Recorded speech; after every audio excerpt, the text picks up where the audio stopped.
general nerdery. Usually for these intros, I try and sing a song or say a joke from the movie or quote something. And everything I could think of for this, I'm like, I am way too white to do these impressions. It's true. My privilege is going to show here. I guess I'm really happy you didn't decide to give us a fucking intro in Kosa or something. No, and I will not be doing a South African accent at any point. Anyways, welcome to This is a good start.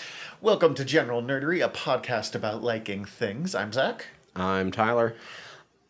In interest of liking things, normally we would say what we were ingesting first. We just watched a trailer. I mean, we just both watched a trailer for the multiple times this week. Let's get into it so we don't have to keep biting our tongue. So, biggest news thing that's going to come up this week, unless you've got something super hidden that I haven't heard about, and you don't, is the Dune trailer dropped. Finally. Fucking finally. We have been talking about this we haven't been going for a year yet, so we haven't been talking about it for quite a year, but at least 6 months. Mm-hmm. It's come up several times. I am a huge Dune fan. You are a big Dune fan as far as I know. I'm a blooming Dune fan. I read it for the first time this year and am currently sucking down a lot of Dune-heavy things. How far have you gotten into the series? So I've only read the first one, but I know... I haven't hidden myself from spoilers and know of some of the things that come. Okay, I'm just going to say, even after you read them, they still won't make sense. Don't feel bad about that. Right. I kind of got that feeling just from the first one. And it goes off the deep end after that. Yeah, I have definitely not been shielding myself. I know where things go from here. I'm not worried about any spoilers that might come up as we mention this because there's awesome things that we see. Places the discussion could go. Mm-hmm. I definitely want to do a Dune episode probably closer to when this comes out. Do one on the movie, do one on the book or something. I don't know. But just for the reference here, my experience with Dune, I don't know if I've ever told this on the podcast, is when I was working in the Montana Conservation Corps, I read up through God Emperor of Dune. Okay. And that meant that I was 10 miles from the nearest road, working 10 hours a day, hard physical labor, chopping trees and pickaxes and digging and moving rocks and all sorts of stuff. And then every moment of my off time, I was reading Dune like a madman. It was the most surreal week of my life that I read the first one. I feel for all the people that I worked with. It was a trip and a half. So when I get to Dune, part of me goes straight to that, the story is after Frank Herbert released the first book, someone called him up and was like, "Were you trying to start a cult?" He was like, "What? No." But with my experience with Dune, I understand why some people were like, "Yeah, dude was trying to start a fucking cult." Yeah, I could see that. I guess if you're not familiar with Dune, the shorthand that one of my coworkers was using to help sell it to people, who he's also super into Dune, because when the trailer dropped, me and him all week long have been like, everybody else, you all should read Dune. By the way, check out this trailer. Look how good this looks. Also, the book is just as good. I've had 2 guests that we've had on this before message me being like, "Can I borrow your copy of Dune?" But I guess the short is rich boy takes drugs, becomes space Jesus, and billions die. I described it as acid on the sands, but yes, you're correct in both of those. It's supposed to be an examination of why a superhuman is a bad thing, which is really interesting to me as someone who reads about superhumans daily. Mm-hmm. I mean, kind of why messiahs are bad things. Yeah. There's a whole lot of warnings. It's why I'm not sure Dune can be done still, and I've said this before, just as it's such a cerebral book. I don't even think it could be done as a comic, and I'm a believer in comics for everything. It's designed to just go off for 30 pages about what Paul is thinking about at that moment. Yeah, I don't I think it can be done, just not on all the levels that the book is done. I'm much more confident after seeing this trailer, and I am much more excited after seeing this trailer. Let's talk about... The trailer is the thing that kicked this off. Let's talk about the trailer. First thing I noticed, is because it's like one of the first lines that come up, they changed the word jihad to crusade. There's been a lot of discussion about that back and forth. I've been noticing online this week. I'm not saying it's a good thing or a bad thing. I just noticed it. Yeah. Jihad's a way more loaded term than it was in 1975. Exactly. At least to Westerners. Mm-hmm. Yeah. Although Crusader's a pretty loaded term if you actually look at anything to do with the history of the Crusades. Post 9/11, the change makes sense. I'm not mad about it. It was just literally the first thing that popped into my head. Not that there wasn't Islamophobia back when Dune was written, but it is much different now. Man, we're recording this on the 12th. It comes out on the 15th. And I was reading about some of the Islamophobia that happened after 9/11, and it's definitely been on my mind in the last 2 days. So, understandable change. Yeah, I'm not saying it's wrong. I just went, oh, look at that. And yet still a word that makes sense for what's happening. Mm-hmm. It's not... or what's going to happen. It's not a wrong term. Mm-hmm. The cast looks absolutely incredible, and I already knew it looked incredible, but holy shit. Yeah, everybody looks great. The people who are going to die really quickly, because there's a couple of them, are going to be the ones that, the people who don't know Dune but go in for the actors are going to be like, hey, what the fuck? Okay, so the big one, maybe minor spoilers. Close your ears for a second if you haven't read the book. Yeah, if you want to be surprised by this, maybe skip forward 5 minutes on this podcast. Does the casting of Jason Momoa as Duncan Idaho mean that they're going to go into the sequels? He's been pretty open about the fact that he wants to go past the first Dune. I think this one is split into 2 movies. Because otherwise, that's a stunt cat. That's Drew Barrymore in Scream. That's just a stunt casting to get asses in seats if they don't go into the sequels. Yeah, which I'm not mad about either. In the no, same way that he looks like he's having the fucking time of his life, even in the 3 seconds. He always looks like he's having so much fun. In the same way that Oscar Isaacs as Duke Leto impregnated the whole audience with the looks he gives at the camera. Yeah, no, I am pretty straight and I am pretty gay for the looks that he was giving me there. Oscar Isaac is a very good-looking man, and going gray has only helped him. Mm-hmm. But he dies really fast in that book, and that's not too much of a spoiler because in the trailer they make it pretty clear. Even Leto's boned. From his very first scene, Leto knows that he's not going to survive this, pretty much, and he's just trying to be like, well, got to get my son ready. And they have him. I mean, once again, setting up the sequels, they have him touching the Greek tablet. I haven't read it in long enough that I actually don't remember why that's... The Atreides are supposed to be descended from Agamemnon. Oh, that's right. That's fucking right. But they don't bring that up, I don't think, a single time in the first book. I think it comes up in Dune Messiah, probably. Probably. The second one, which is... I really like Messiah, and I think I'm the only one that does. Every other person, when I'm listing it, one of the weakest ones for me, which is Children of Dune, which is about his kids when they're kids, not like little babies, is listed as a strong one. And I thought Children was fucking weak, but essential for God Emperor. And then I really like Messiah because I loved watching what happened next to Paul, and I got a lot more of the palace intrigue in a way that I didn't get in any other of them. Okay. But it'd be great just to get more Jason Momoa. I mean, I just love Jason Momoa. But just to get more Duncan Idaho. I want fucking God Emperor of Dune, where it's the 4,000th clone or Gola of Jason Momoa. Yes, I know it's Duncan Idaho, but I'm just rolling with this. Talking to a half man, half sandworm.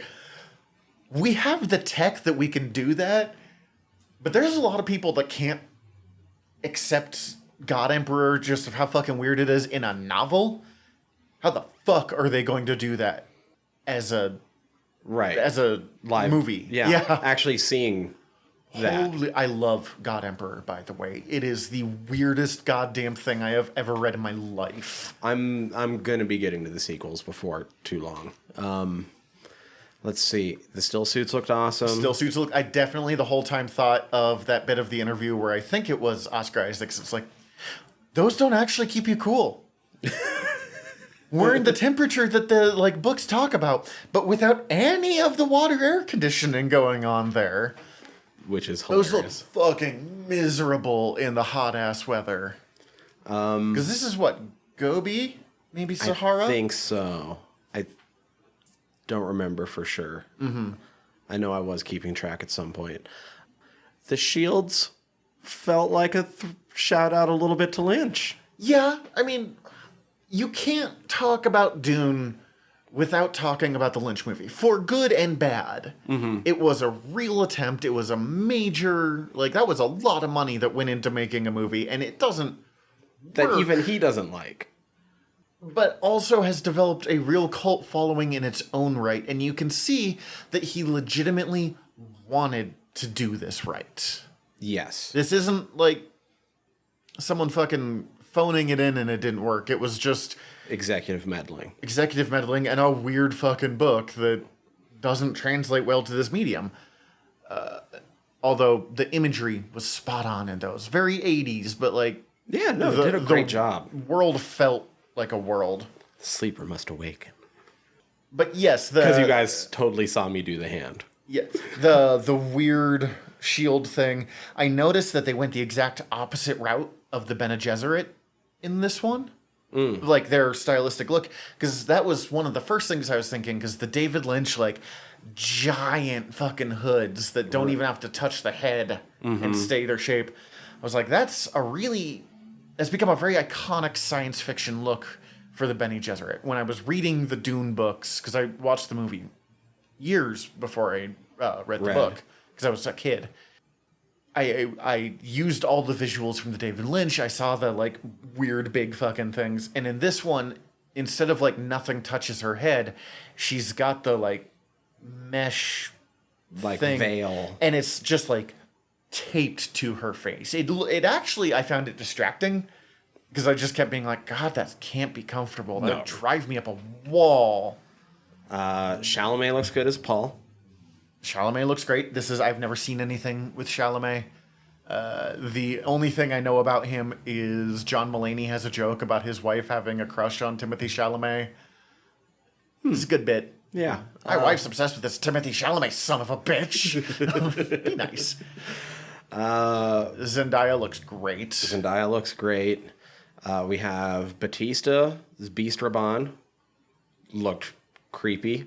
We didn't really see the Baron Harkonnen. Was that him coming out of the black liquid or whatever? Black tar looking shit. Not nearly enough to give us any kind of what he looks like.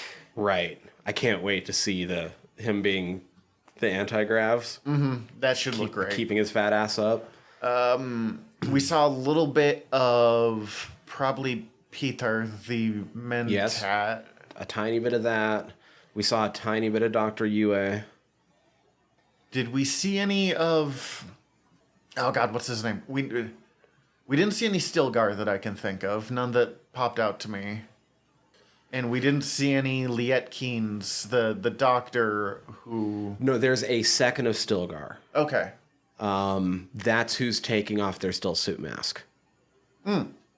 Okay. Not enough to really... Stilgar was always one of my favorite characters, him and Gurney Halleck. Mm-hmm. But I have to admit that part of the reason I like Gurney so much is he was played by Patrick Stewart in the Lynch version. We get he's a space bard, and I appreciate that a space bard exists. We get a second of Gurney, but he's Thanos with fucking... But he's in motion fighting.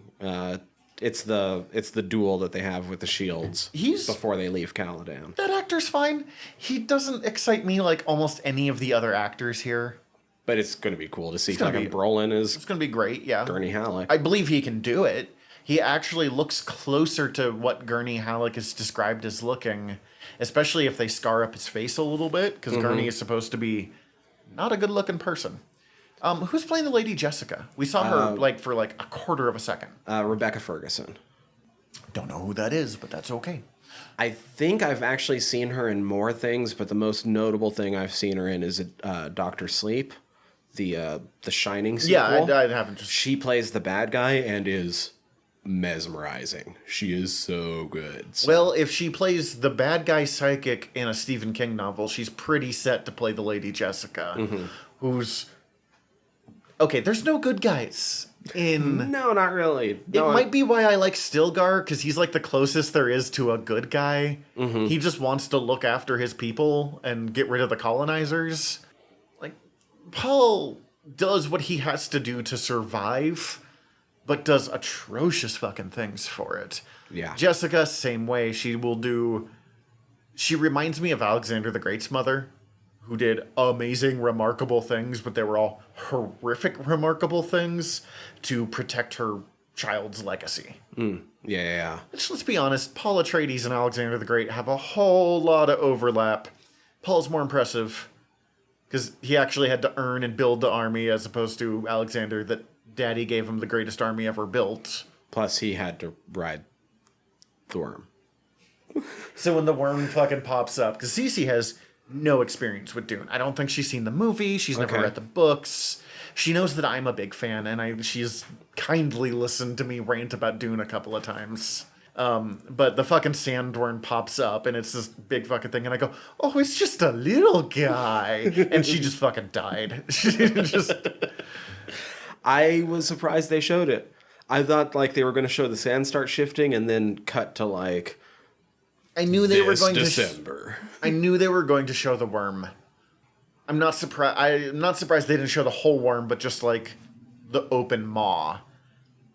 That should be a little one. That can't be Shai Hulud. No, that should be, based on what we were seeing, that should be when Paul and Lady Jessica flee to the rock and make it there just in time before they encounter the Fremen. Which is not a huge worm there either. That's definitely not fucking Shai Hulud, the great one or whatever. Yeah, the maker worm or whatever. Yeah.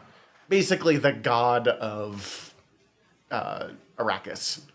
I think paying attention to the background that they do some quick cuts when they're doing the Paul training with Gurney. I think that actually also cuts to the fight of him fighting Jameis. Oh, they didn't have that in the Lynch version, but... No. He gives water to the dead. Oh my god, I love Dune so much. But yeah, if you're paying attention to the background when Paul's fighting, I think there's a change to in rocks and shit. Which should be the Jameis fight. That's a good one. This whole thing... It's either going to be a disaster or a triumph, but either way it's going to be wonderful. They showed a lot of Caladan for this trailer. Again, they said they split the movie into two, so we're going to get more than a quarter of a scene on Caladan. Not a lot of scene on Caladan, because he still leaves that in the first 50 pages of the book or something like that. 100? It's a big book. Caladan being the first... He talks about in the trailer, my father rules a planet. He's losing it. He's getting a better one. He'll lose that one too. The first one being Caladan, which is a place that, as long as you don't mind rain, is a pretty sweet place to live. Dune, Arrakis, sucks to live on, but you can make that mad money. It's like North Dakota. Ugh. Kinda. What? Pink Floyd was perfect. I had someone online, one of my friends' list, be like, ugh, they're just shoehorning that in there. And I'm like, no, they're absolutely not. Watch Jodorowsky's Dune, you son of a bitch. Yeah, this is... It's apparent that Villeneuve is a fan of Dune. Book, movie, what have you. Well, he loves Dune. Honestly, Pink Floyd is the perfect choice for a Dune movie, even if the Jodorowsky's Dune hadn't ever come up. because I mean they were both kind of designed for acid in 1975, like because Pink Floyd was big by that point. I think I don't know the era No, of Pink Floyd. that sounds right. They're at least going by that point. And they're both really designed for tripping nuts and experiencing emotions while ingesting. Yeah, I don't know. Looks fucking good. Yeah, I've Saw watched it. Sardaukar.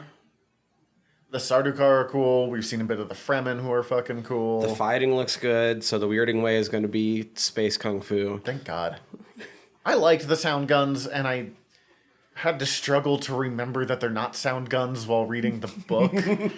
But the weirding way being a Bene Gesserit tool is interesting. I hope they dive in a little bit about the really questionable ethics of eugenics, because the BG are really obsessively doing eugenics here. I wonder how much they're going to get into in the movies, considering they're also going to do the Bene Gesserit show. They have to if they're doing a Bene Gesserit show. I mean, they still need to talk about it a little bit, because Paul is definitely a warning against eugenics, being like, we know we've set him up as the hero, but you see how everyone is dying thanks to these things? Yeah. I'm curious how they're going to do the voice. The voice was pretty done in the Lynch version, just like the slight, The like, weird demonic voice thing. But I mean, I don't think there's any way to ruin that unless you make them sound like they're on helium or something. Like, I'm just curious what it's going to be. So it's, again, this movie could go so gloriously wrong still, and I'm not going to pretend otherwise. But if nothing else, it's getting more people interested in Dune, which is awesome. which I appreciate. Dune is a very important book for me and for a lot of people. So yeah, I think don't base your life off it, but no, use it to question beliefs. I think that's all we're gonna say on Dune for now. That's all we got. I mean, that was quite a bit of Dune. That's a lot of Dune. I guess I'll hit some of these other little let's just do news first this week now. because news. Some of this pales in comparison to Dune too. All of it's gonna pale. I'm sorry, I don't even know what it is. Robert Pattinson has COVID. Yep, that sucks. Feel better, buddy. Production is stopped again on the Batman, though they're still far enough out from it. They're not actually expecting it to delay the release any more than just COVID in general might end up. So every time they're like, we're starting filming on this, I'm like, why? Because we need art. I get it, but The Rock also has it, and Michael Rooker. I don't know about Michael Rooker, but yeah. I kind of still feel like it's a matter of time for most people, which sucks. Wonder Woman 84 is going to be 151 minutes long. It's a long that's 2.5 hour movie. It's coming out around Christmas. They announced that. I know people who love 2.5 hour movies, and they're movies that works. They gotta be careful with the pacing, though, or you're either going to just be exhausted or bored. Yeah. It could work, though. It could work. Absolutely could work. Yeah, we'll see. Season 4 of Young Justice is going to be called Young Justice Phantoms. I was not completely aware that there was going to be a season 4, so this is good news for me. I'm assuming Phantom Zone is going to come up. Like, there's no way it can't. I'm just really excited because it seems like they're finally coming to a close on this story arc based on things that happened last season and where they seem to be going forward with this, so... Nice. Plus, season 3 might have been the best season so far, which blew me away. So yeah, this is not a case of diminishing returns. No, with that show, not one bit. So after just yelling about how much I wanted Silk the other week, Sony's announced that they're going to go forward with making some Spider-Verse shows over at Amazon, and the one that's going to kick it off seems like it's going to be Silk. I'm glad that they're going with shows instead of a ton of movies like they had talked about. Because they had talked about like an all-women Spider-Verse spinoff. They had talked about a Spider-Ham spinoff. And I just felt like they were going to oversaturate the market with the movies, but you can do it with the TV shows a lot easier. Silk is great. That reminds me, I made a mistake in our Spider-Verse episode, and I realized when I finally listened to it, like yesterday. I was talking about my favorite comic book or Spider-Man writers, and I kept saying Ron Frenz, and I meant Roger Stern. And I said, in like literally one of the sentences, I was like, written by Ron Frenz and drawn by Ron Frenz. And like listening to it being like, you son of a bitch, Zach. Roger Stern. Roger Stern. Oh, I am probably the only person that would notice on that one. But, as I said, he's one of my favorite Spider-Man writers, so he deserves proper credit. Also, Silk is awesome. Fuck yeah, Silk. Lord and Miller, Phil Lord and Chris Miller. I think I got there first. Yeah, Phil Lord and Chris Miller. They were the producers on Spider-Verse and did like the Lego Movie and 21 Jump Street. It seems like they're going to be the ones overseeing all the Spider-Man properties at Sony. So they're still going to be kind of in charge of this, though I'm sure it'll have its own showrunner. But kind of like Kevin Feige controls the Marvel universe, they're doing that for this. How you pronounce that? Yeah. I've been calling it Phage for years. He's going to be doing that they are going to be doing that for the Spider properties. Awesome. I never saw the Lego movies. I saw Lego Batman. It's fine. Lego Movie is pretty magical. That's awesome. You guys have heard my opinion of Spider-Verse, so I don't need to go into why I'm good with this. Like, they have... If the people who oversaw Spider-Verse are overseeing these shows, I am comfortable giving them that shot. And I find this kind of fun. I want to give her credit because she's probably going to end up writing it from what everything's been saying, but also I think it's kind of funny. Lauren Moon, who was a writer on Good Trouble and Atypical, is in rights to write the show concerning Cindy Moon. Silk. That's cool. I have not seen either of those things, but great. And I love the idea of more female showrunners for female-led shows. Not only on female-led shows, but like, let's get the voices right. So, Zack Snyder's having kind of a weird resurgence. First, we're getting the Snyder Cut, and now it has been announced that he was doing that zombie movie, Army of the Dead, for Netflix.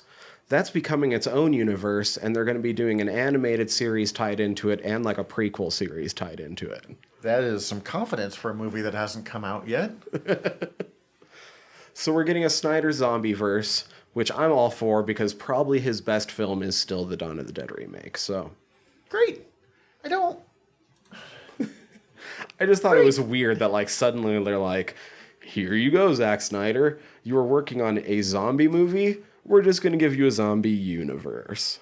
We read about they announced the end of Walking Dead. Have we talked about that? We haven't talked about that. They did announce it's going to be ending with the next season, I think, season 11. Yeah, but then Daryl's getting his own spin-off. So really they're just casting off some of the other actors. They're probably expensive at this point and like focusing. And I think there was another spin-off that was already in the works that wasn't Daryl-centric either. Also, plus there's the ongoing Fear of the Walking Dead that was their spin-off that I think is still going. I'm pretty sure it's still going. AMC is cashing in on that Walking Dead money, don't get me wrong.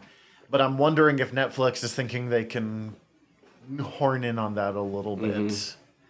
We have... Did you see Middle-Aged Yoda? Middle-Aged Yoda? So we're getting the Star Wars, The High Republic stuff. Yeah. So we have a 200 years younger Yoda. Oh shit, Is High Republic really only 200 years before? Yeah. Okay, so I'm annoyed that I thought it was closer to like 1,000, but it makes sense. I enjoy seeing younger Yoda there. He doesn't look that much different, but I still also wanted to be like, look, it's different enough. Like, yeah, I mean, he's younger. Yeah. He looks like 50s, early 60s as opposed to like 70s or 80s that he's looking later on. So that's cool. I just wanted to show you him because I was like, what the fuck? All right, another Yoda. I hope that we don't get a ton of him. I'm not interested too much in the adventures of youthful Yoda. I want a bigger expansion of what Star Wars is. I would be maybe interested in like, and I don't even know how interested I am actually, but I was going to say like in training Yoda. Do we get to see young, brash, only 100 years old Yoda at some point? But I'm back and forth on it. I am. You'd have to make it believable that he still grows into the Yoda that we know, and I think that's the hard part. There's a thing about prequels that someone once said that was like, sometimes it's better that it's the stories you didn't tell. Like, the Clone Wars was way more exciting before we knew what the Clone Wars was. That's true. As good as the show is. Yeah, the Clone Wars, I think we all imagined in our heads back when that's all we knew was he fought in the Clone Wars. Yeah, I had all sorts of mystery about what it is. And Timothy Zahn talks about it in some of his novels as rogue cloners going to war against each other, as opposed to, like, this side has clones, this side has robots or droids. Which is why, cool, bring in young Yoda. Not saying don't use him, I'm saying don't rely focus on him. There's going to be a D&D Magic the Gathering set coming out next year. I'm amazed that it hasn't happened already. The other way around has already happened. They did a Ravnica book for 5th edition. But now we're getting the other way around. We're getting Adventures in the Forgotten Realms in Magic the Gathering, which I still kind of wish I played, but like everybody I used to play with basically moved away, so. It makes sense that it's happening. I don't play Magic because I list it under the... I have a list of games that my description is that game kills friendships. Magic the Gathering, League of Legends. There's a few others. Yeah. And both of them are fun games, so do not get me wrong on that. This doesn't make me more tempted to try Magic. Anytime Magic comes up, part of me is like, I could play Magic again, but I don't know. Like, just no. I miss playing it, but I keep in touch enough with it to know the power creep that's been happening steadily since at least Shards of Alara. And I can't invest the money and the headspace in keeping up with any aspect of the meta. Like most nerd games that aren't just standalone, you know, here's this video game, now it's done, I don't have the time or energy to invest and then invest in new editions or new sets or whatever, because I read comic books and play Bellegarth. I have enough money spent already. Hot damn, I will admit, I fucking love deck building. It's a lot of fun. But I spend a lot of money already. Yeah. As I'm looking out my door. No, I know you guys can't see this right now, but I can see 2 of my Magic decks from here as they are within reach in my kitchen at all times. I know exactly where my Magic decks are. And I don't know where most things in my house are, so that's impressive. But I haven't pulled them out in a couple of years. And the last bit of news that we'll end on, because it also kind of ties into stuff we're going to be talking about next week, but Star Trek Discovery's 3rd season has cast its first explicitly trans and non-binary characters. Cool. That's all I got. Cool. More representation's good. And you watched Discovery, right? Or I'm behind. Okay. I watched the 1st season and I started the 2nd season, and it just got lost in the list. It happens. It's the trailer for the 3rd season made both CC and I'd be like, oh fuck, we need to get caught up. That looks amazing. Okay. It's good. Don't listen to the fans that tell you it's not Star Trek. It is Star Trek to its bones. It just doesn't feel the need to be next generation at the same time. Gotcha. But yeah, trans actor Ian Alexander, who was in the OA and did a voice in The Last of Us Part 2, and new talent, Del Barrio. They will be playing, they even give the name of the characters. Alexander will be playing Gray, an unjoined Trill who is eager to fulfill his lifelong dream of being a Trill host, but he'll have to adapt when his life takes an unexpected turn. Yeah, okay, so it kind of sounds like Ezri Dax, but a little braver. And Barrio will be playing Adira, a young but confident person with memory loss who forms a bond with Lieutenant Commander Paul Stamets and Hugh Culber. Cool. I don't know who those people are, so I don't know what forming a relationship with them in any means would entail. The grumpy engineer and the head doctor that are in a happy married relationship, which is important because it is the first time we got real queer representation in Star Trek. And they didn't make a big deal of it. They just... Like, here you go. They revealed it by, it shows like the end of the thing, and they're just in their quarters brushing their teeth, like getting ready for bed together. Like, it's not like, oh my god, I'm gay. Just look, they're gay. Look, life. You get a great romance story of it. The Stamens is played by the white dude from Rent, the main character from Rent. Yeah, Anthony Rapp. And Culber is played by Wilson Cruz. He is definitely not the character from Rent. He is an unpleasant human being, but in a way that is, like, compelling still. Okay. Yeah, I don't watch the show, but I saw that and I was like, oh, that's fucking cool. So I like it. It's good. I want more of it. Michelle Yeoh's in it. That alone is reason to watch it. Nice.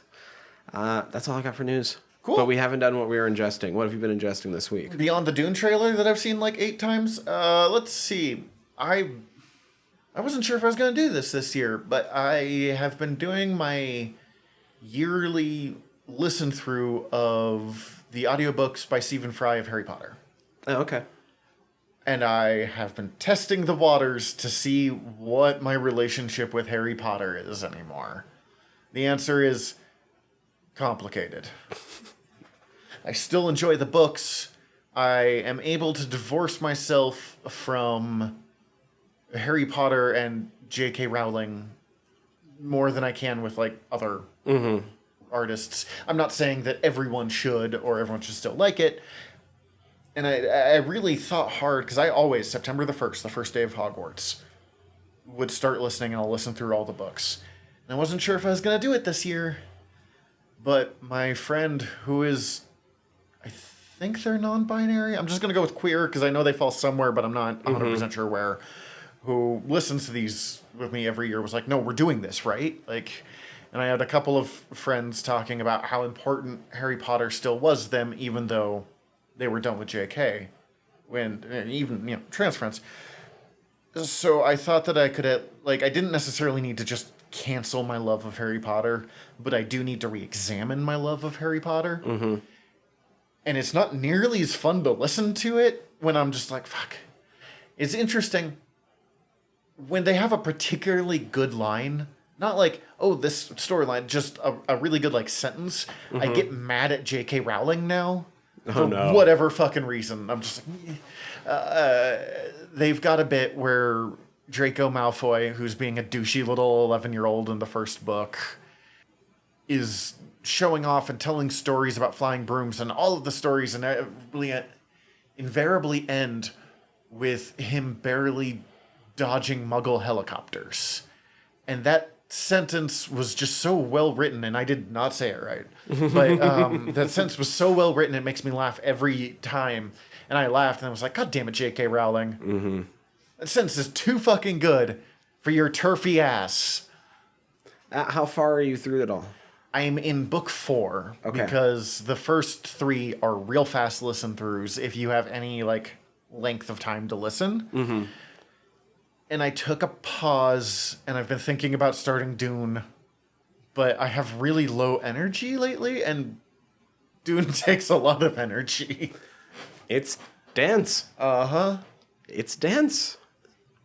Which is why I keep recommending it to people all week. Amazing. Awesome. Well, I mean, could be awesomer. Could be more awesome, but I am still very much enjoying myself. I still very much enjoy these books. I completely get why some people are just done with Harry Potter now. Mm-hmm. As I said, a big part of this was I needed to... We've been talking so much about me figuring out art versus the artist. I needed to listen to these with a more fresh and realistic eye, as opposed to, I've loved these books since I was a kid. Gotcha. fine. You're going to have to keep us updated. I'm sure I will. Still been more Witcher 3 mostly for me. Which I did. Look, the property is popular enough now. The game is, game of the year, whatever year it came out, and is fucking spectacular. Still, we're going to have to cover it at some point, so I figured out what the quote-unquote required reading will be. Oh? Well, like, up to what quest in the main line to do, which is still pretty early on, but anyone who's played the game, the Bloody Baron. Oh, so you need me to play up through the Bloody... You're going to have to lend me a video game system. We'll make sure it happens. Okay. We'll make sure it happens. I don't think it's out for the Switch, and it's the only fucking thing I have. I'm probably going to be getting the Series X when it comes out, and so then I can just be like, here, take this 1X for a week. Jesus. Yeah, that's awesome. But beyond that, Tony Hawk's Pro Skater 1 and 2 Remastered came out, and I also put a shit ton of time into that, and it was awesome feeling like I was 15 again, except it turns out that I now really fucking suck at those games. So it's I'm glaring at Tyler, and none of you can see this right now, because once again, Tony Hawk's Pro Skater didn't come out for the Switch, and it's killing me. Here I am, getting older all the time. Jesus Christ. I am probably going to buy a PS5 now. I have just admitted this. And there's only 2 games I actually want. Spider-Man, and I want the PS5 so I can get the Miles Morales one so I get more of it. And Tony Hawk's Pro fucking Skater. And Grand Theft Cowboy, but that's kind of a secondary concern. It's been awesome. It turns out I really fucking suck after being 15 years out of practice. Yeah, I was never very good at that game in the first place, so I'm going to be real terrible. I remember being at least pretty decent. I don't know if I would have called myself really good, but I definitely was not anywhere close to being bad like I am now. I checked with one of my coworkers, and he's a guy I've never really talked with much. Like, he's a nice guy. It's just for whatever reason, we don't work in the same area. But he had mentioned that he got it, and I was like, okay, so I wasn't sure. Is the soundtrack still, like, old school? And he goes, yeah, dude! Like, the most excited I've ever seen him. He's like, I turned it on, and ska music started, and I'm like, oh, that just, like, makes my 12-year-old soul happy. I think there was like 3 songs they weren't able to get the licensing rights back, but otherwise it's the same soundtrack as the first 2. And then they added a few... And then they added a bunch of new stuff too. So it's a giant soundtrack that I've been completely digging all the way through. They added more skaters, but you have all the originals. They've updated all the models, so it's like old man Bucky Lasik, old man fucking Andrew Reynolds, old man Tony Hawk. That's hilarious. I watched, I've recommended him before, Brian David Gilbert. He does videos for Kotaku, I think? I don't know. One of those things. He did his most recent video was what happened to the Punji stick trap on the Create-A. That just came up in my recommendations like an hour ago. It's a really funny video. Watch it. Because there's one of the things that you can put when you're building your own park is the Punji stick trap, which, if you don't know, is a war crime. Yes. Like, and they are, if they had just been like, stick pit, they would have been like, okay, no, they're directly referencing a war crime. And the video is him discussing this and trying to track down why they put it in there in the first place, and like emailing people who used to work for Neversoft and having them be like, I don't know. You're asking about a game that we made 15 years ago for a company that doesn't exist anymore? Neversoft made some good games, though. Did they make Abe's World as well, or am I thinking of something else? Oh, I don't remember for sure, though. That does sound right now that you said it. Not super important if it doesn't. I'm not going to look it up right now either. Yeah, fuck. Tony Hawk's Pro Skater 1 and 2. Ugh. Anytime that I haven't had, like, a couple hours to jump into something that's super story driven. Time for some Tony Hawk's Pro Skater. Time for some Tony Hawk. Yeah. Yeah, buddy. All right. Let's take a quick break, and then let's dive into what we actually came here to talk about. Black Panther. So I was going to start this part with just to get it out of the way, but not just to get it out of the way, just to talk about it first. Let's be real honest here. We're doing this episode because Chadwick Boseman died, and we were sad about that. Yeah. Still sad about it. Oh, still sad about it. I've almost watched the movie about 6 more times since then. Damn. But the part to get... I haven't. I've only watched it the once. But the part to kind of get out of the way here is that we are not so much talking about the movie. We're not avoiding talking about the movie. But this isn't Black Panther the movie, the episode. It's Black Panther. And just whatever the fuck we can think about on Black Panther. We have not discussed this at all. But for the sake of getting this out there, what have you read to prepare for this episode? I rewatched the movie, re-listened to the soundtrack. I've listened to the soundtrack a lot, I'm not going to lie. I did not listen to it as near as much as I meant to. I actually meant to re-listen to it like 3 times, but... Life. Yeah. Tony Hawk, basically. Blame fucking Tony Hawk and the fact that that soundtrack is such a banger that I couldn't not listen to other... You don't listen to other things while playing Tony Hawk. This is not a Tony Hawk episode, Zach. But then I read the first 2 volumes of the 2016 Ta-Nehisi Coates run. Mm-hmm. I read about a volume's worth of the Christopher Priest run, but I was having a hard time actually getting that to download correctly. Oh, that's a bummer. That one's supposed to be great. Real quick, when you say the first 2 volumes, does that mean like the main part of the Nation Under Our Feet to where he gets to where he's like, the king needs to just be more of a figurehead and we need to give more power to Congress. I had it collected in 3, but I know a different collection they had it in 2, so I just wanted to make sure where... I didn't finish it. I didn't get to the end of his entire 2016 run. Mm-hmm. Yeah, anyway. Neither did I.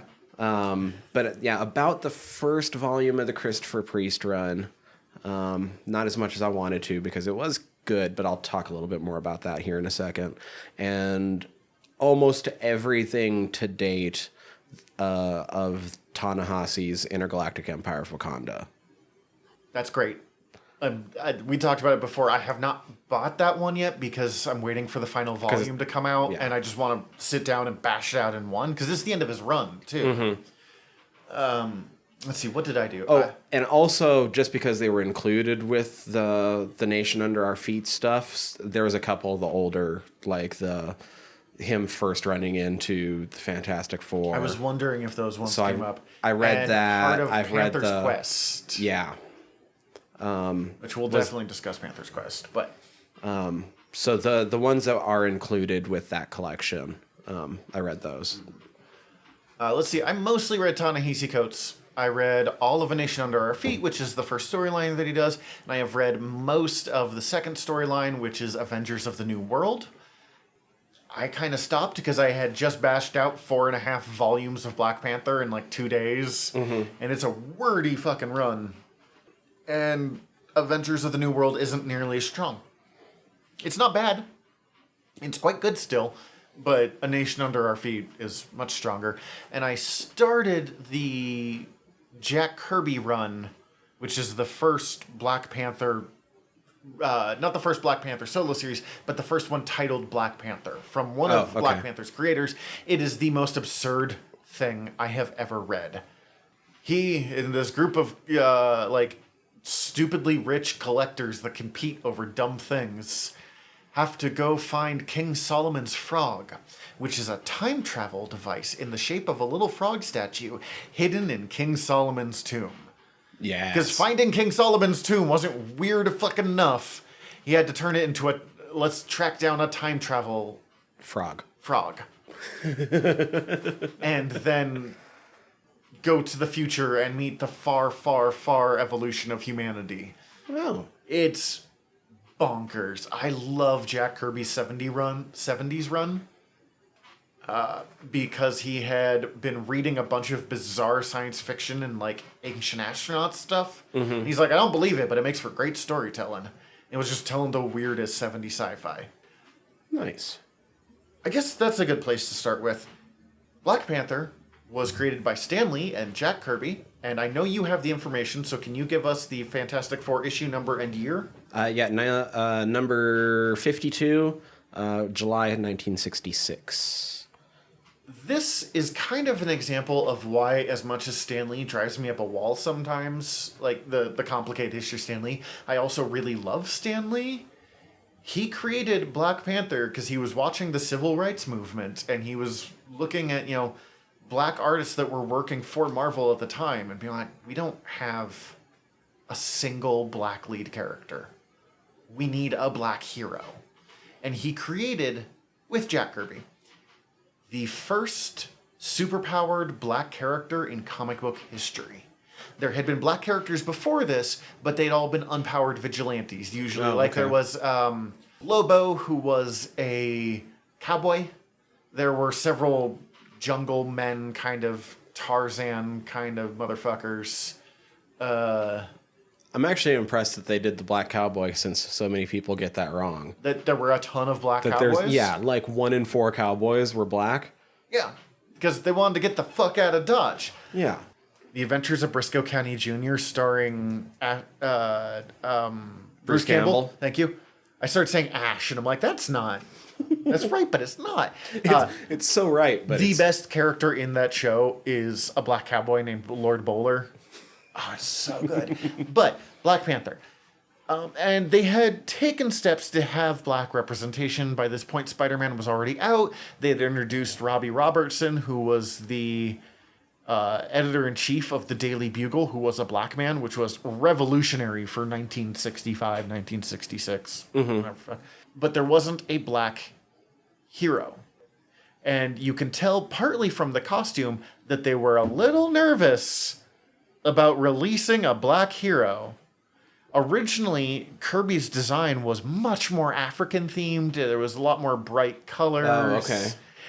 It wasn't... It was Jack Kirby, like, drawing kente cloth, basically. It wasn't terribly accurate kente cloth, but it got the feel of it really strong across, where literally the printing products at the time could not have handled kente cloth. It is a detailed cloth, and printing was really primitive in early comic books. And then they changed up the design, so he had a full face, he's full body covering, and it's a very simple... I mean, Black Panther, it's not surprising at all that Black Panther is black, but there was no black skin to be shown. And it was so they could hide they could hide it a little bit, and then once it popped up, it was too late to do anything about it. Which was something that was sadly used in modern times, too. Did you ever hear about when the movie came out? The version of the movie posters released in China have him in the full suit. But never in... Oh, that's a bummer. Because they have their own issues with... Racism. Yeah, surprise, surprise. It's kind of gross, but it was also kind of clever for Lee and Kirby. I mean, it's a kind of... It's a way to sneak it in a time where it might have been rejected otherwise. It was a pretty revolutionary act to make a black superpowered character, and not just that, but make him a king. He's not a kid from the hood or whatever. There's a lot of characters like that too. But here is black royalty being our first superhero ever. DC does not get their shit together for another several years. What year did you say, Black? You already told me and I already forgot. Black Panther appears in 66. 66. It's, I think, almost a decade later that Black Lightning first comes out in around 1975. By this point, Marvel had Luke Cage as well. Like, they were real behind on it. And I don't know if I've ever told this one. The first appearance of Black Lightning, or the first plan for Black Lightning, was a really bad one. Because it was originally a character named the Black Bomber, who was secretly hella racist to white people. Oh, okay. And the author they hired to write that went, I'm not doing that. Like, that's not happening. And they compromised by making Black Lightning. So Marvel was ahead of its time with introducing the Black Panther. He doesn't get his own solo series for several years. It was not unusual at the time to launch characters in not self-titled books. I mean, Johnny Storm, the Human Torch, and Nick Fury both led in Tales to Astonish. I think it was Tales to Astonish. Doctor Strange was in Tales to Astonish. Spider-Man was originally an Amazing Fantasy. Yep. Black Panther's first solo run was in Jungle Action, I think it was called. And it was a 12-part Black Panther solo run that is considered one of... I've never read it, although... Yeah, Jungle Action. I've never read it, although I'm going to soon. I'm buying it with my next paycheck, I believe. Jungle Action, the movie takes major plot points from Jungle Action. Like him being beaten by Killmonger and thrown off a waterfall. That's straight out of that series. Killmonger comes up in it. I think M'Baku the Man-Ape is a big part of it. It is a very, very tightly plotted, well done... One of the first times they ever told a story that was 12 parts for one story, as opposed to 12 standalone adventures that might have had a subplot running through them. Since you brought up his name, I do want to put, and I just rewatched the movie this morning, so it's still heavily on my mind. And one of the things, there's so many accomplishments that when they made the movie, it brought. But in my mind, one of the unsung accomplishments is that now 90% of the people that know Black Panther know the character as M'Baku. Yeah, because the Man-Ape is not... good. And for some reason, I don't mind M'Baku the Man-Ape, if you're gonna... But just... There's some really unfortunate connotations of the black villain being the Man-Ape. Whoops, that... probably wasn't intentional, Roy Thomas, but it sure happened. Roy Thomas created the Man-Ape. Roy Thomas is famous for a lot of things, including the Avengers Kree Skrull saga, but his most famous thing is probably creating Iron Fist is one of his biggest ones. I like Roy Thomas a lot as a writer, but he accidentally made some racist calls several times and hasn't been good about owning up to them. Even if he had been yep, you're right, that one's a little questionable, but it was the 70s and we were trying, I'd be way more forgiving than he's just people complaining about whitewashing should shut up. Be quiet, old man, who's actually an old man. He's 80. Anyway. Bringing up Man-Ape, I derailed where you were going. No, you're perfectly fine. M'Baku was first created in the Avengers because Black Panther first appears in Fantastic Four, gets his own solo run. Roy Thomas brings him into the Avengers because they're man, this character has some legs. And Avengers was a lot of times where you went if you weren't strong enough to hold your own book, but were still a good character. Because... at the time, Justice League was the let's put all our biggest characters together.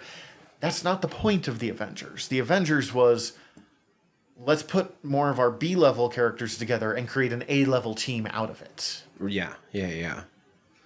Which, actually... It works. It works.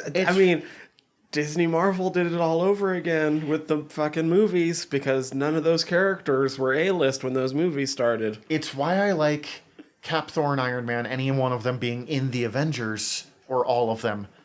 But I don't want every member of the Avengers to have their own book. I don't want it to be Wolverine and Spidey and every big name character, because then you have trouble doing things. You have trouble having the space to take risks with your characters because they have to line up with those other books.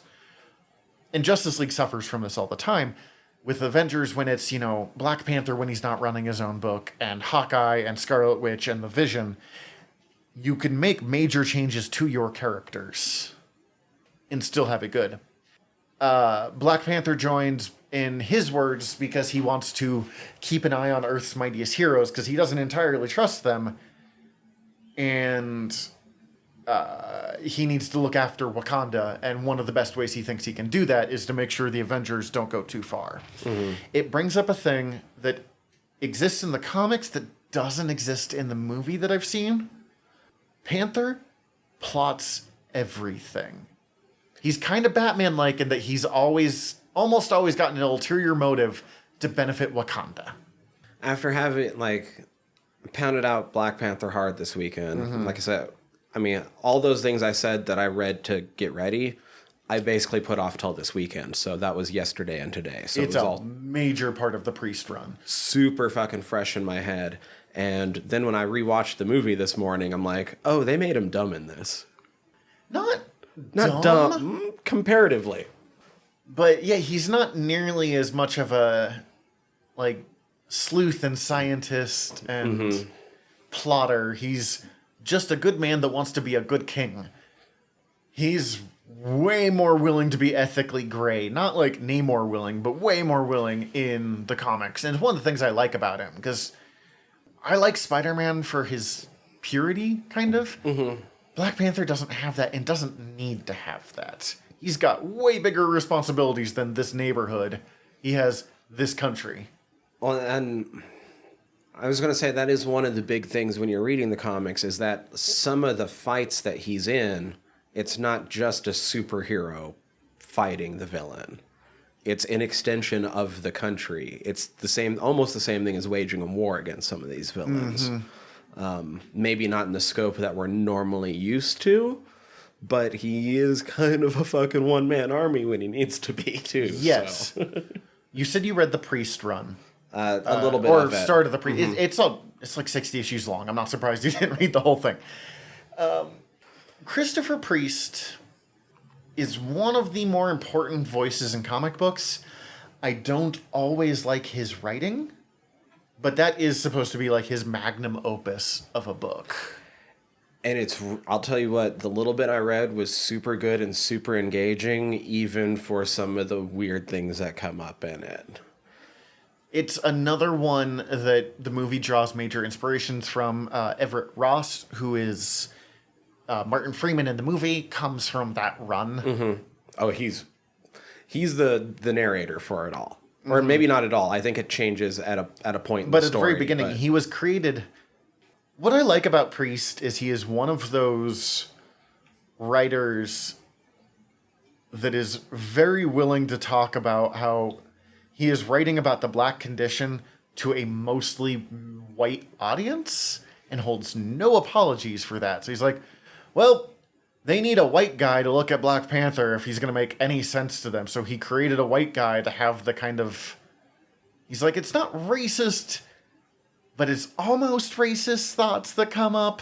Yeah, that's true. That's his words for it. I mean, it might be racist. I haven't read too much of it, but I thought this interview I read was really interesting. No, Ross is a character that kind of rides the line, and like he never quite gets to the point where he's bad, but you're like, all right, you can kind of calm down with calling everyone homeboy just because you met a black person. You have to like get over those stereotypes. You have to stop doing shit white people do, kind of thing. So the weird thing that really stuck out in the Priest run when I was starting to read it was written in a time period where the Dora Milaje were all still the ceremonial brides to T'Challa, and were all 17. They were created in that run. They didn't exist before that. Yeah.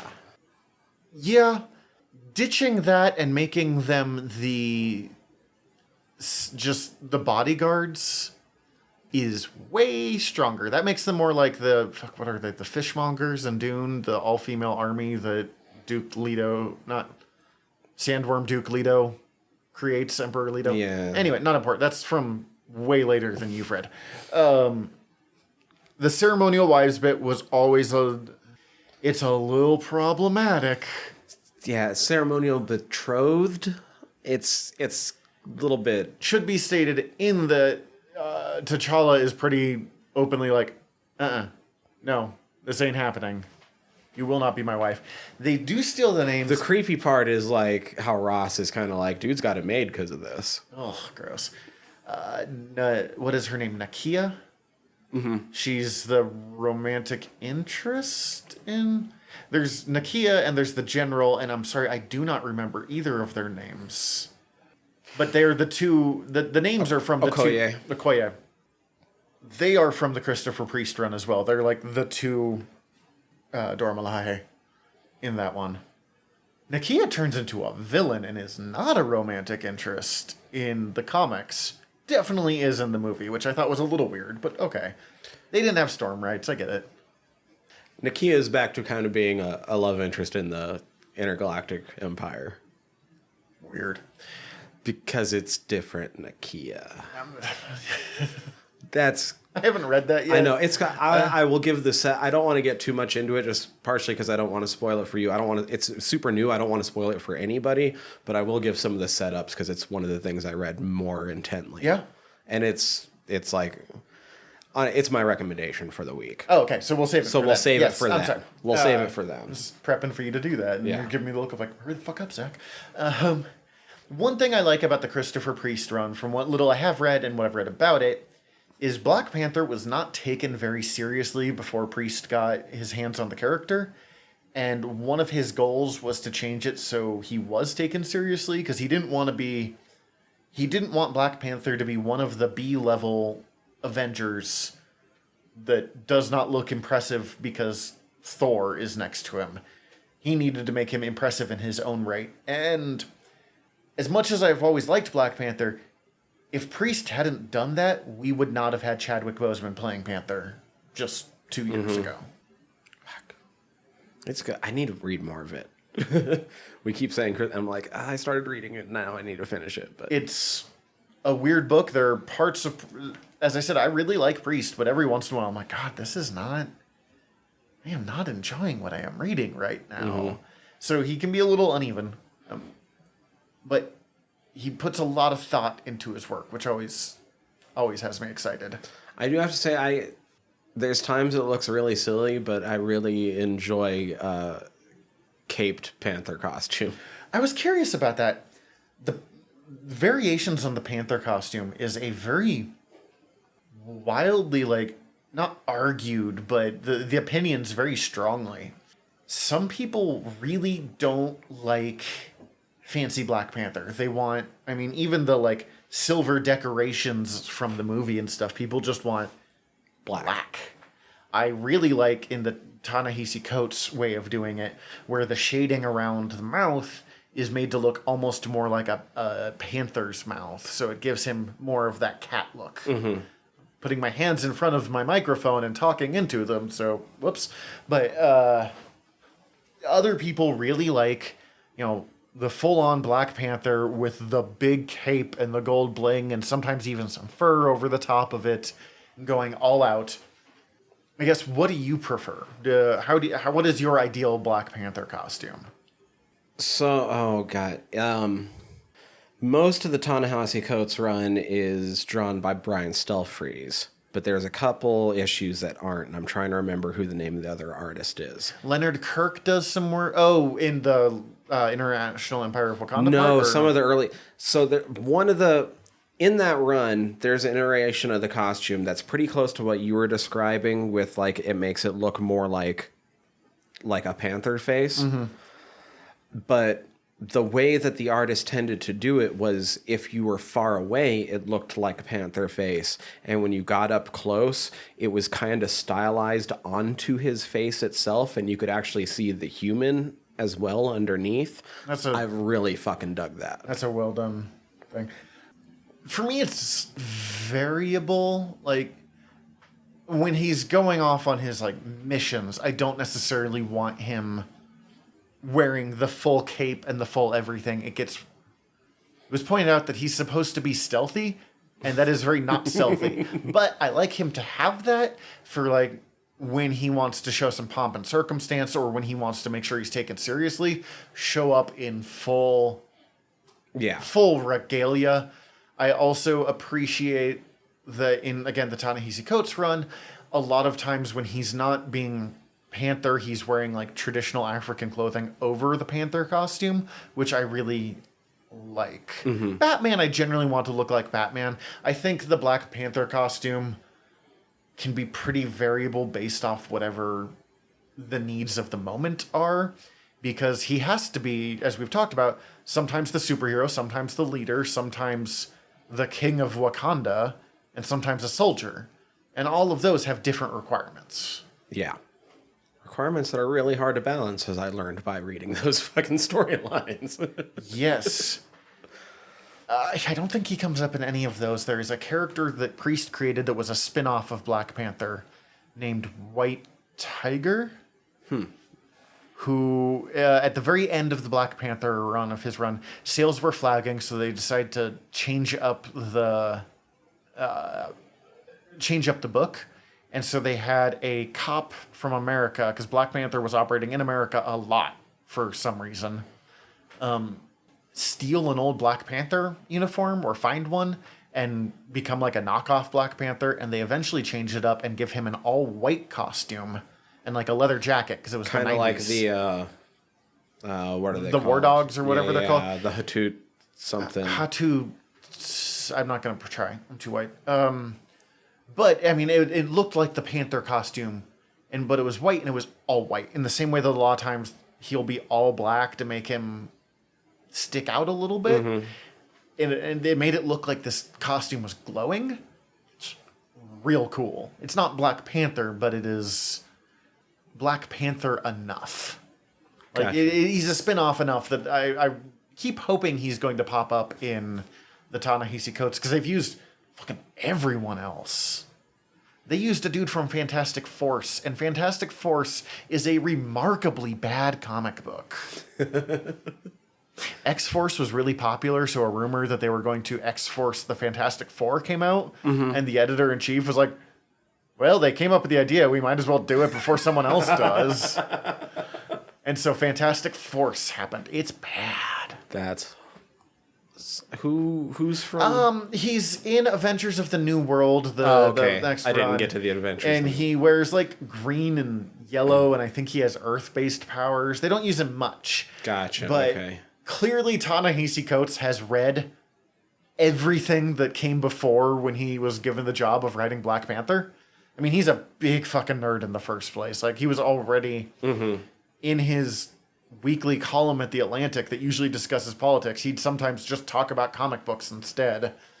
So...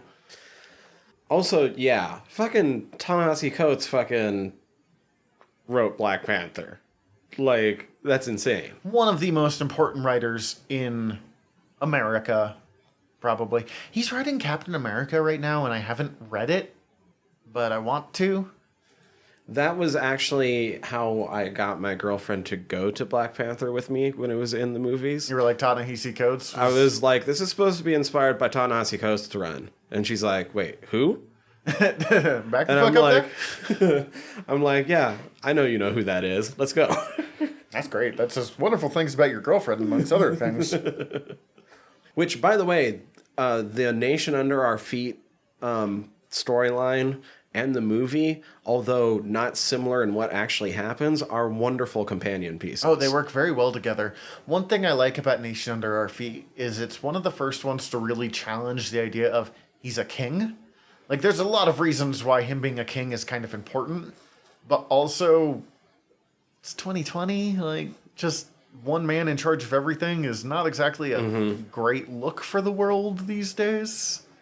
And I mean, and like in the movie, Killmonger is kind of right. He's just an extremist. Like, most of the other factions in A Nation Under Our Feet are at least partially right. They got points in the Midnight Angels who are introduced in that. God, the Midnight Angels are so fucking cool. Those two are introduced in it. The Midnight Angel armor had existed in a previous story. They are Dora Milaje, who... two lesbian Dora Milaje, which I'm just pointing out because black lesbians is still not a common thing in comic books, and these two kick ass and are openly affectionate to each other, who break away from the Dora Milaje, have awesome fucking experimental power armor that lets them fly and do cool energy things. And the armor just looks fucking And looks dope. awesome. And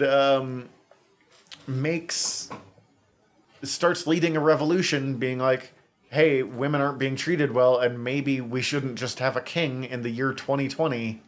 No one man should be in charge. It was a very clever move to make them right. Yeah.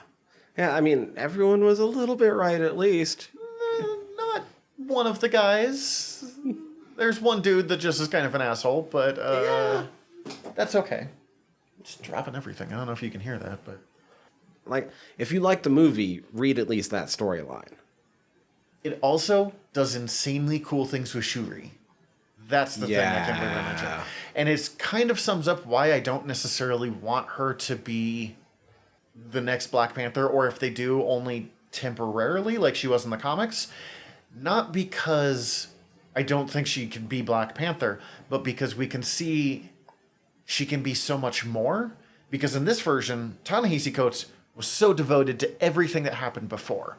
Shuri's dead at the beginning of his run. And we see her in the whatever, I don't remember what it's called, but it's the afterlife, basically, that we see a little bit in the movie. Last week you said it was the Shadowlands. It's not the Shadowlands. It's like the Giala, something like that. I'm sorry. I don't know what it's called. But she meets basically the female spirit of all women in Wakanda, just known as Mother. She keeps saying, I'm all your mothers. Mm-hmm. And she is taught the history of the legends of Wakanda. And as she does that, she gains new, different abilities. So she gains the ability to turn to stone. She gains the ability to turn into a bunch of birds. And when she gets back, she's still Shuri. She's still genius, inventor, scary lady. But she is also more the living memory of Wakanda, basically. Yeah. Like, she's connected to a way that the Black Panther can't be. And the Black Panther's already real connected to Wakanda. If you know Dresden, she's kind of Ivy. Mm-hmm. She's so cool in it, and her design is just baller, that I'd be kind of bummed if they just put her in a variation of the Black Panther costume again. And she looked good as that. Yeah. But I want to see her as Black Panther, but like I said, as a stepping stone to that, preferably. I want to see her be more. Have her step away from Black Panther, not because she can't be Black Panther, but because no one else can be what she needs to become. And the problem is, with any legacy character, is no matter what amazing things they accomplish, no matter what Wally West does as the Flash, or Sam Wilson does as Captain America, or whoever, they will always be compared to the original. Mm-hmm. So she will always be stuck in T'Challa's shadow if she just continues to be the Black Panther. And she's too strong a character to spend her whole existence stuck in T'Challa's shadow. Also, they're a great fucking team together, and I really love that. I do like in the movie I like Shuri kind of as like the gadget maker, which you don't get as much in the comics because the comics have T'Challa being more of a scientist himself. Yep, it does pick up more later after the movie came out. They're like, man, we should really play up that part more. Mm-hmm. Because her character just fits into that role really well anyway, but Shuri's not to diminish her in any way. No, absolutely. Like, she's just fun when she's doing that stuff. When she's like recording her brother get screwed over by her inventions is amazing. It's one of the funniest moments in that. It's also just talk Chadwick Boseman here for a second. That is I don't know. Do you have siblings? Yeah. Because that is such a beautifully accurate way of siblings that like each other. Because they'll still absolutely, my sister and I will fuck with each other or make fun of each other, but I've still got her back, she's got mine, in a way that those two covered just beautifully. They felt like they were really related, which doesn't always happen in movies. No, their fucking chemistry was amazing. So good. So, yeah. Those were some of the scenes where, like, because I was reading, because I've seen the movie, like, it was the first of the Marvel movies, it was the first one that I actually bought to like bring into my home so I could rewatch. Oh, okay, wow. I never bought any of the others. As much as I probably would still rank like Iron Man is probably my favorite. Like I never bought Iron Man. I bought it. I saw it like 8 times in theaters because that was during the era that I still watched a lot of movies in theaters and streaming hadn't really become a thing yet. But Black Panther, I still remember that feeling of going to see it in the theaters. And like seeing Wakanda open up for the first time. It's magical. It was a weird. I talked about this a bit on the Tarantino episode because it tied into how I felt about Django Unchained. But like growing up mixed race and there not being a lot of Latinx representation anywhere in the time period that we grew up, it was it was a lot easier to find black representation, which was closer than seeing all white guys. Yeah. So I grew up seeking out black heroes. And so, like, getting to see Black Panther and seeing Wakanda made me... It's always been this feeling of like, all right, so we're next. It's real important. And that's the thing that I definitely cannot state properly as a super white dude, as I have mentioned several times in this episode and on this show in general.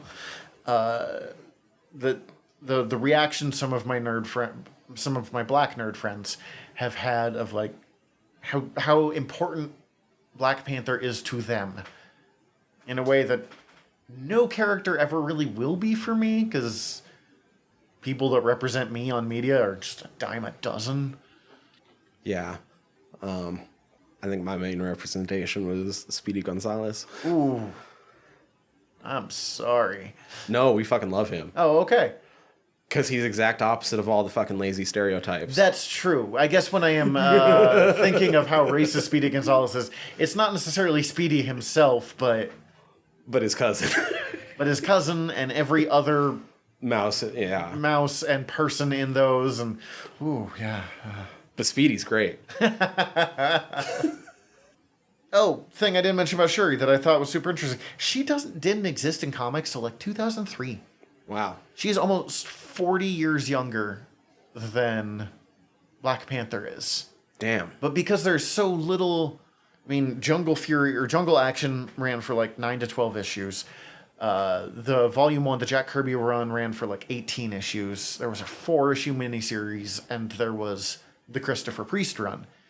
The Priest run was the first, like, real long Black Panther stuff. So a lot of his creations, a lot of, like, the major parts of his story are only within the last 30 years. As opposed to Peggy Carter or Nick Fury or all the, like, big Cap things have been around, have been baked in the clay since pretty close to the very beginning. So it's interesting to watch Panther as a much more evolving character than you're really used to getting from a Marvel character by 2020. I wish I had been more into Black Panther earlier than I was. Same here. I wasn't. I didn't really care about him until Chadwick Boseman. Like, I mean, I knew he was a character. I knew why he was important, but I never really, other than the Jack Kirby book, I never really sought out Black Panther. And even that one, I only sought it out because Jack Kirby. And he's great. And the entire point of this episode, we like Black Panther. Yeah, I mean, back in the day, I knew enough so that, like, when the movie was going to come out or whatever, and people would ask some sort of variation of, like, why should I be excited for this? I was able to tell them some things, like, because he's a fucking badass that's enhanced already, and then also has a suit, and is a king, and is like, just as smart as Tony. Yeah. And rich as shit, too. There is no one that Black Panther kowtows to. There's no one that can intimidate him, which I appreciate.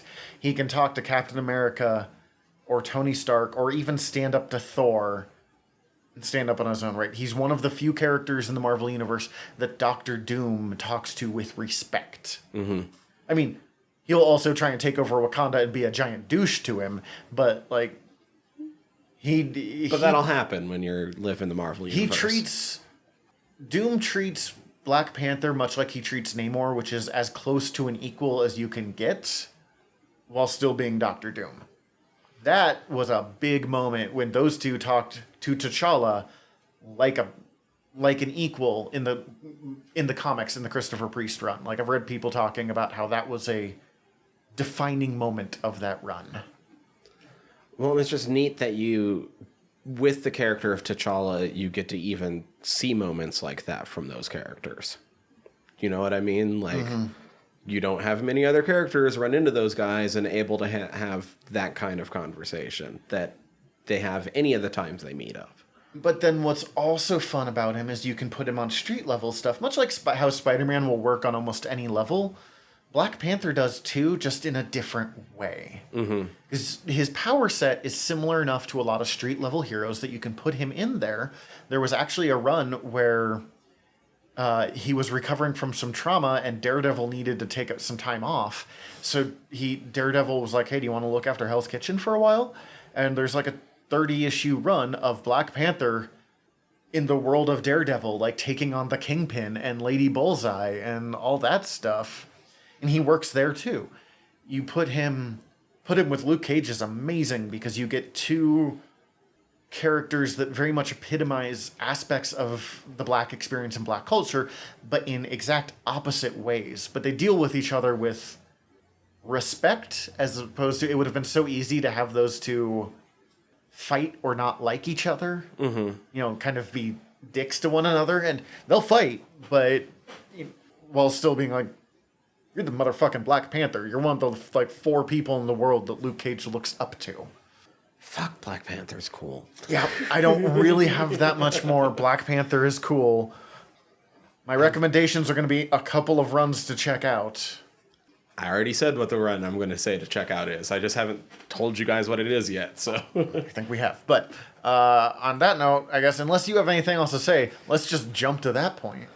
I mean, other than I fucking like the suit's so cool. We already talked about it a little bit, but just in general, like... It's definitely one that benefited from the advancements in the technology for printing and making comic books. Because in a lot of his early appearances, it's fine. It's still a strong suit design, but it was so simplified that it was really easy to just... Black blob. Yeah, he didn't stand out, especially in any Avengers, when you've got, like, Thor and the Vision and Hawkeye next to him, all larger than life. Black Panther diffused to the background too much. It's still a beautifully simple design, but it is just having that more detail lets him still stand out as a simple design as opposed to getting lost. And I guess just a super quick 10-second shout out, because considering it's Black Panther and what the movie is, we don't need to shine a light too hard on the white guys, but goddamn Martin Freeman and fucking Gollum. Who's that Andy actor? Serkis. Andy Serkis looked like he was having the time of his life playing Claw. Fucking SoundCloud rap. He is...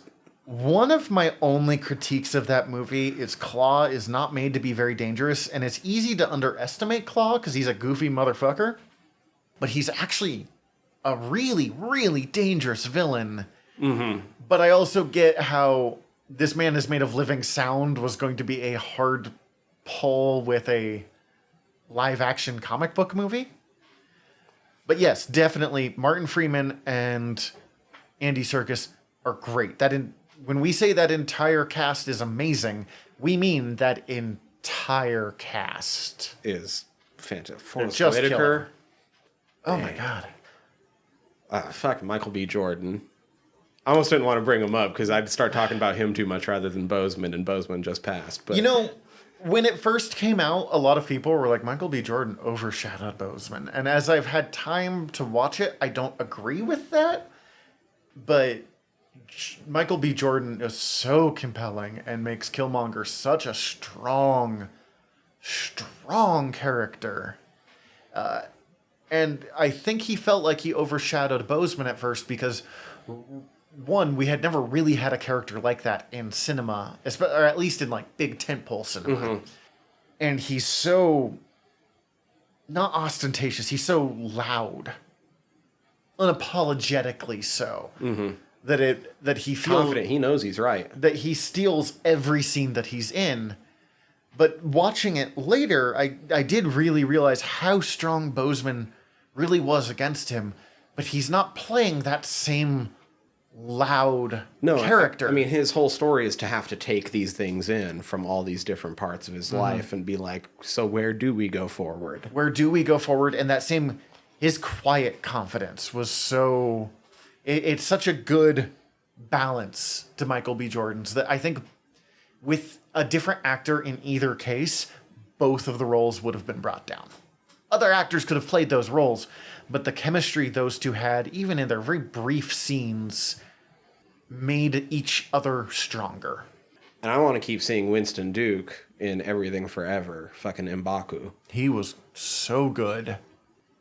And I don't know his name on this one either, because if he is in the comics, very little. Okoyo's husband, the army leader who rode a rhino. Njavi? Njabi, thank you.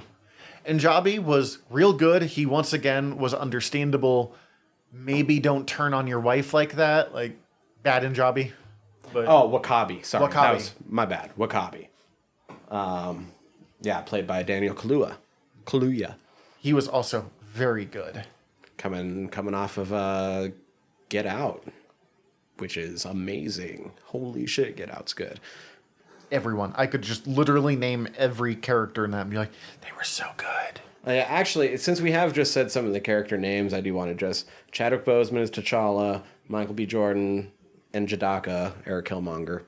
Lupita Nyong'o as Nakia. Denai Guerrera as Okoye. I have to admit, I had those two swapped of which one Lupita was playing for way longer than I want to admit to. Letitia Wright is Shuri.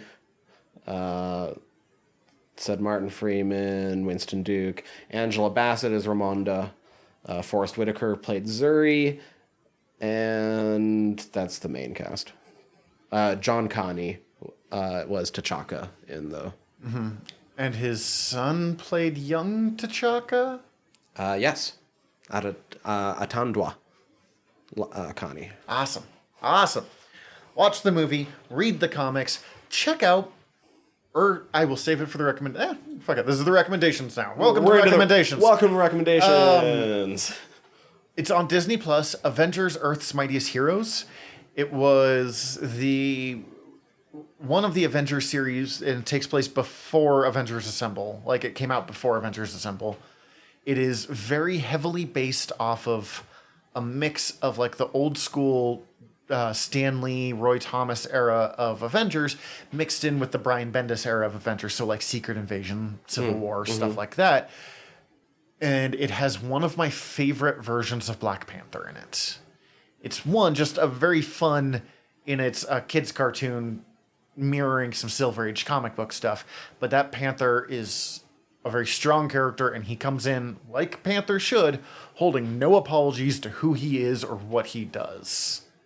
And in a series where Tony Stark was one of the, like, always on top of things, because this is the height of Tony Stark fandom, having someone have no time for Tony's shit, like Black Panther, is always my favorite.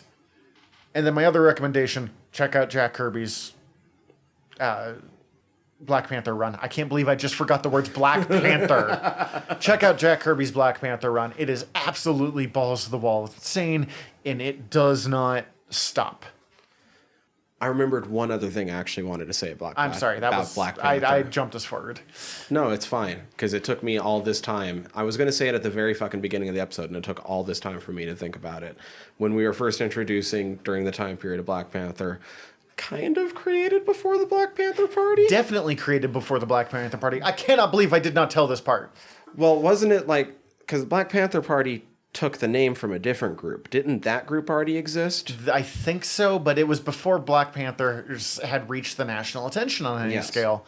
Actually, they briefly, for like one issue, tried to change his name to Black Leopard because they didn't want to associate it with the Black Panther, because the public perception of the Black Panthers, for reasons that we're not getting into here, was not good. But he decided against it. I think that was Roy Thomas writing at the time. I'm not 100% sure on that. Because he didn't want to cheapen who the Black Panther was by tying him to something as topical as that. Which is, associating him with the Black Panthers does not actually cheapen the character, but I get what they wanted. He didn't want the character to be distracted by something people were arguing over. He wanted him to be, again, a king in his own right. But that, of course, when we get to the movie, that's why Oakland, if anybody was wondering. Anyway, fucking recommendations. I just wanted to throw that out because I always thought that was interesting that they were super close in time period, but not related. They were both in the 60s. I mean, they were both directly connected to civil rights. Mm-hmm. Anyway, I've already said it a couple times. Intergalactic Empire Wakanda. It's fits into the Ta-Nehisi Coates. I mean, it's the last part of the Ta-Nehisi Coates run. It is, and it ties into all of that shit, like the nation at our feet and everything else. But it's weird. I don't want to give away too much, but the setup is 2,000 years ago, an offshoot of Wakandans founded an empire in a far-off galaxy. That empire grew and took the protect ourselves motto to the extreme and ended up forming an empire that is completely imperialistic and based on slavery. Ooh, I did not know the slavery part. What they do to the slaves is, and how they build the might of their empire is when they take a slave, they basically do a mind download and wipe. So the slaves are all known as the nameless. They don't know who their names. They don't know their families. They're taken away from that and made to work in the vibranium mines. But it's not just they take that identity from them. They download it and use all the information. Gross. So in this time period, there's a group of rebels known as the Maroons, which, if anybody knows Haiti slave history, and a new one of the nameless has recently escaped the vibranium mines, or was busted out from the vibranium mines in a raid, and has joined their ranks and seems to be fighting with the strength of 20 men. And they have currently named him T'Challa because he reminds them of the legends of T'Challa the Avenger. Damn. But because this is a society based on Wakanda, like there's an M'Baku, there's a there's a Nakia, there's a Nakia, there's an Okoye. Okoye, sorry. There's so Ramonda is his adopted mom. I can't remember his real mom's name off the top of my head, but there's one of her, and it's Emperor and Jadaka. The man-ape. Again, the man-ape works as like... No, and Jadaka's Killmonger. Oh, right. Sorry, that's my bad. Emperor Killmonger. That's M'Batu, the man-ape. Again, Killmonger, man-ape, way less... Killmonger's not bad anyways, but way less racist when it's like a descriptor and not just the title. But here's part of the selling point. It's like high action sci-fi, so like a bunch of like dogfighting and shootouts, and you're in the middle of an intergalactic war with pretty much all black people. Which, when was the last time you saw that? Never!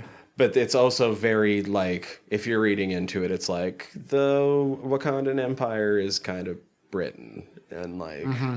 Usually, oh, hey, let's look at slavery, but have the black people taking the slaves is a storyline that makes me go, oh, I don't think we actually want to do this. But I'll trust Ta-Nehisi Coates to be able to do really that. well done. Really well done. So, I don't know. Yeah, there's it's cool. It's super fucking cool. I'm really enjoying reading it. I'm going to finish it when we are done. We'll do an episode once someday. Once I can read the whole goddamn thing. I think you're going to fucking super dig it in a big way. And then it gets weird, like kind of like Battlestar gets weird at a point. And if you've ever watched through all the new Battlestar, you know what I'm talking about. High concept sci-fi always gets fucking weird. I mean, we were just talking about Dune. Yeah, it moves away from being straight sci-fi, and like Bast has always been involved in the Black Panther stuff, so like that all comes to a head too. The major storyline of Avengers of the New World, the second, there's 3 story arcs in the Ta-Nehisi Coates run. The second one is the gods of Wakanda have disappeared, and T'Challa's being like, "Hey, what the fuck?" That gets resolved in Intergalactic. I can't. It's weird. It's crazy. It's really scratching an itch that I didn't know I had for like sci-fi dogfights right now. And yeah, that's fucking great. We're just it'll get you through until the new Star Wars game comes out. Pretty much. that actually is kind of perfect segue into where we're going next week, because we are going into the world of sci-fi, although in a very different way than dogfights, with Star Trek Lower Decks. Season isn't finished yet, right? No. We keep doing this. We talk about shit in the middle of the season, and it just means that we have to talk about it again later, so I don't mind. Which, I mean, we got a Mando episode coming up soon because of that. We will be covering, or by the time we've recorded this, the first 6 episodes will have come out. We're not entirely sure of how we'll be covering those, but somewhere in the first half of the season, roughly. Yeah. I'm excited because I've seen the first episode and I fucking dug it, so... Once again, we'll get into representation matters, but in a completely different way. Yay. In order to listen to us talk about that next week, please hit subscribe however you're listening to us right now.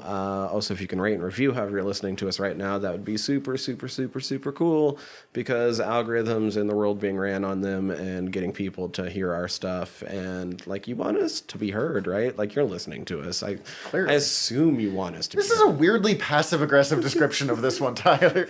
Hey, I'm just trying to see if it works. Along with that, you can always go check out our website, www.generalnerdcast.com. Check out our entire back catalog there. Contact us through there or by emailing us generalnerderypod@gmail.com.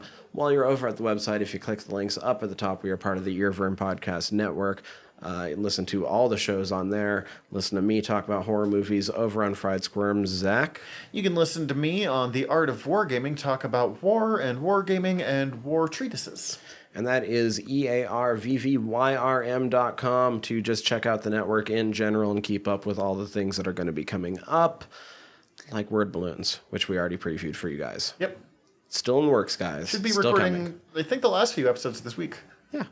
And then find us General Nerdery across the social medias. Yep, we're on all of them. We don't do it a lot, but we update. But we do it. We're getting better. You guys would have known that I suck at Tony Hawk a lot sooner if you followed our Twitter. We'll find out how bad I suck after this episode. Yeah. Oh, it's going to be just before you hear this episode, but after we finish. Oh, it's going to be a bloodbath, dude. It's weird. It's so weird picking it up after so long. But so that we can get to that, I'm Tyler. I'm Zach. Dismissed.